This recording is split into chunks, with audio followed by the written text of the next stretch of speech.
decided to take a look thus far, might as well stick around. This is the 7th step towards riches, Act and Grow Rich. My name is Paul Flowers, and this week we're going to take a look at decision. So again, you've decided to click on and watch thus far. You might as well go ahead and continue. So in the 7th step on decision, and let me back up just a second and recap. We've talked about desire, faith, having auto-suggestion as a tool to acquire more faith. There's specialized knowledge that one must have in order to attain any goal.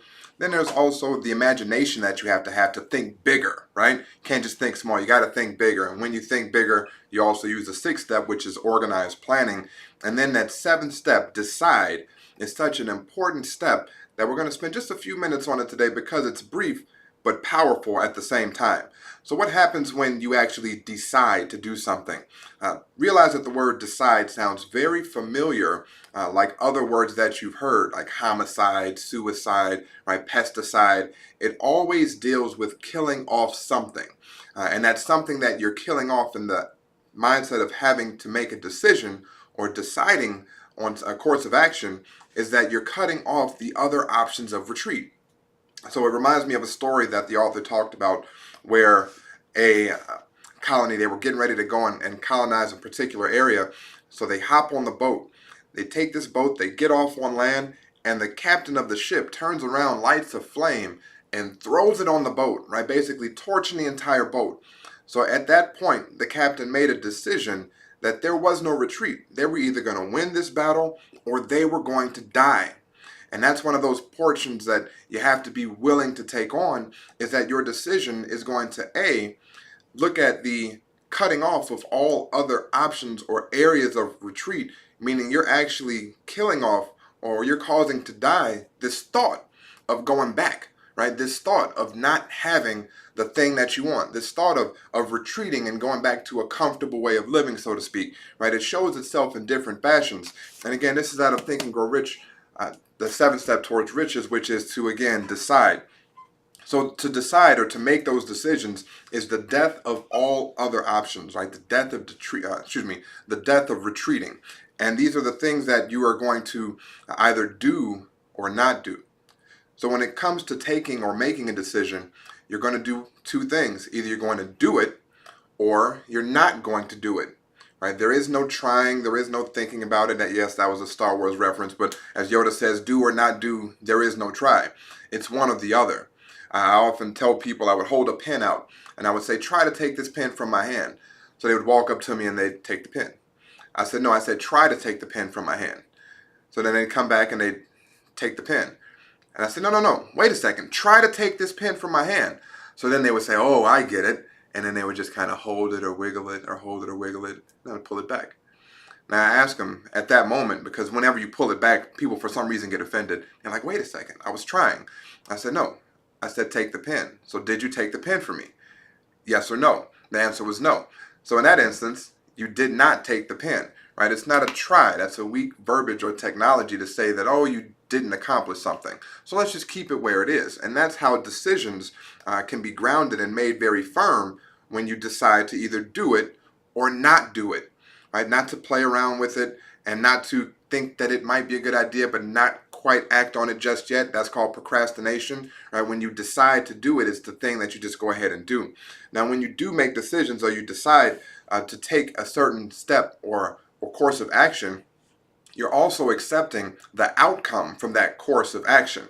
Now, and this is a big one, when it comes to making a decision, you're deciding on the outcome or the course of the course of action and the possibilities that lie there within.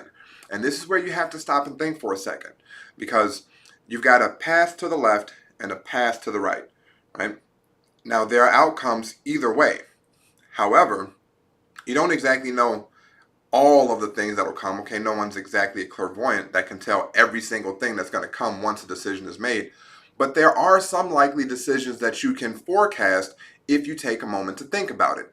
So with that, when you're deciding to do something, you're deciding to do something and accept the outcomes that come along with it, just as much as you are when you decide not to do something. You're also accepting the outcomes that come along with that. So when you take the time to make decisions, those decisions can be made quickly And most of the most successful people, so we've learned, have a habit of making decisions quickly, and they're slow to change them, if ever at all. But when they do make that decision, it's not a snap decision in a passionate moment of thought. It's a snap decision that's made after a very brief process of thinking about the outcomes that come down the road after making the decision to either do a thing or to not do a thing. So think about that in terms of job choice, right? Where are you going to go with this job? Okay, you may decide to take a position somewhere, but when you take that position, where is it going to lead to? Is it a place that you've actually looked at and said, hey, this is where I want to be 3, 5, 7 years from now? Or when a person goes to college, and that's one of the most interesting things, to have an undecided major. Think about it. An undecided major. You are taking $3, 5, 7, $10,000 per semester to be undecided on a major. It should almost be banned for any person to go into the college environment without having made a decision on where it is that they would like for their lives to go. Because again, think about it. When you're talking thousands of dollars per semester, to have an undecided major seems a little silly. So this is one of those things where you need to take time, think, plan out that path, which was looked at last week, and organized planning, and make the decision and accept the outcomes that are going to come either way. But to have an undecided major just on that college thing is kind of silly. So when you think about decisions also, look at who's counting on that decision. See, a lot of people fear making decisions because it may not just involve themselves, and that's understandable. People have families, you've got friends that you're taking care of, and there are all sorts of things that a person may have that weighs in on their decisions. However, you have to be careful not to include all the opinions of other people in making a decision, because that can either slow down the decision-making process, or it can cause a decision to not be made in the first place. It can also cause a decision to be made that is not yours. And the last thing that a person would want to do is live a life as the result of someone else's decision that was made that wasn't even theirs. Think about that one for a moment. How many people have taken jobs on the recommendation of somebody else, but it wasn't a place that you would want to go? How many times have you heard of the person that went to school because that's what their parent wanted them to do, right? You have to consider who's actually making the decision and the input and influence that's going into it, and is it always your own? Now, again, thinking about the people that are counting on you to make this decision, that's why it's even more important for, again, people that aren't just for themselves, that have family, that have friends, that have spouses or children or whatever, that count on on their decision, or even employees that count on their decision. If you're in a leadership position and you have people that count on the decisions that you make, if you're at the head of the company or department and you can quite literally move the course of another person's life or livelihood by the decision you make, it takes for you to think about the outcome of the decision that you'll make and be okay with accepting that outcome. Again, a part of decision is accepting the thing that you're going to do or not do, and what happens as in the outcome when you do it or you don't do it. It's really that simple. So again, who's counting on you to make a decision? Is it family? Is it friends? I don't know for you. Again, I know for me, but think about that for yourself. When you want to slow down on a decision to take another step in life, think about who's counting on that decision. All right, for the person that doesn't know if they should enter med school, right? They're not really passionate about it. Well, think about what happens if you're an impassioned or a doctor that lacks passion in what they do, right? You're not probably going to be too successful, let alone the mistakes that can be made. So when you're going to do the thing, make sure it's a thing that it's your decision, that you're passionate about, so that you can be putting your best foot forward once you've made that decision. You've cut off the other options of retreat. You said that this is the way that I'm going to go. This is the thing that I want to do, the direction that I want to travel, and I'm not looking back. I'm not looking in any other direction, right? It's only forward from here, right? So keep that in mind again when it comes to decision, and that realize that every decision has an impact on you in the present and someone else in the future. See, we don't think about that currently, it's usually just a decision that you make, and at the time that you're making a decision, you may only think about yourself when you've made that decision. Well, think about who also may be affected, maybe in your inner circle, or maybe in that next level of influence, or maybe in that next level. And that's a good or a bad thing, right? So when you make these decisions, consider all the people involved once you've made the decision to do, right, to act. And that's not saying take their opinions into the decision-making process, but just consider that any decision that you usually will make will involve some sort of interaction with people, and it'll also have an effect on people. And again, that effect can be good or bad, which is why whenever you come to that decision-making process, think forward at least a few steps out in terms of what that decision will actually mean to your life and to the lives of whom you may be interacting with, or to the lives of others. And then if you're okay with that outcome, act.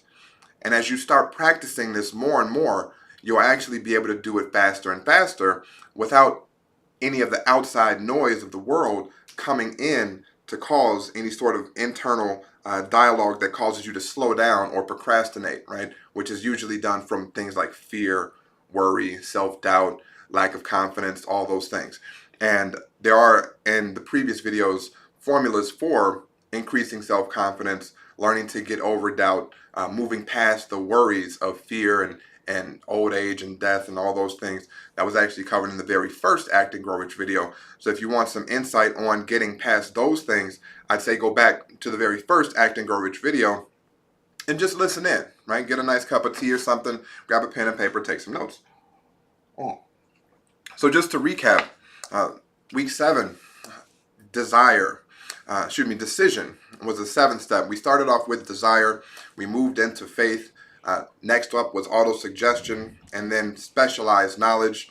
We took a look at imagination and organized planning. And this week, we looked at decision, to decide, to cut off all other options of retreat, and then being okay with the outcomes of the decision once you've made it, making sure that it was actually your decision and not the decision of outside influence, because it's only your life, again, ultimately, that you're in control of. So making sure that your decisions are yours and yours alone is a powerful thing.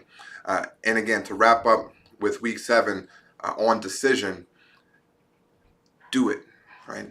Make the decision. Do it quickly. And when you've made the decision, stick with your decision and be okay with whatever comes afterwards. Now, next week, we're going to take a look at persistence, which is, again, once you've made that decision, it's how you're going to keep up that decision. So we'll be able to bring in some tools and conversations surrounding that. But for now, it's been an absolute wonderful Wednesday. Thank you for tuning in to Wednesday's Words of Wisdom. Again, my name is Paul Flowers, and it was an absolute pleasure. Look forward to speaking with you next week. Bye for now.